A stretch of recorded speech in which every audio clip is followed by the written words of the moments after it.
Veoma sam počastvovana što sam dobitnica ovog prestižnog priznanja najžena u oblasti politike. Politika je zaista danas jedna specifična tema, specifična oblast, možda nije omiljena u Srbiji, ali naime zaista sve ove dobitnice kojima od srca čestitam, u stvari kada se sakupe sva njihova iskustva i sve ono što rade, to je u stvari ova moja nagrada koju sam ja dobila, oblast politika.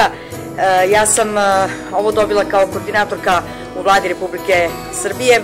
U kabinetu sam ministarke Slavice Đukić Dejanović, gde radimo na demografiji, popravljanju demografske slike i populacione politike, i veoma sam ponosna da Surčin, opština u kojoj sam bila predsednik 4 godine, ima pozitivan priraštaj kada je populaciona politika u pitanju. Svakako da u politici ima mesta i za muškarci i za žene, i ja savjetujem da se što veći broj žena uključi, jer žena je stub porodice, stub kući, prema tome sigurno da ovoj našoj zemlji nedostaje još više žena u političkom životu. Ovo je jedna sjajna poruka ženama, da to nisu tamo neke druge žene i da to nisu neke posebne žene, da svaka žena treba da pokuša da popravi stanje u svojoj zajednici gde živi, da poboljša uslove života, i to je u stvari politika.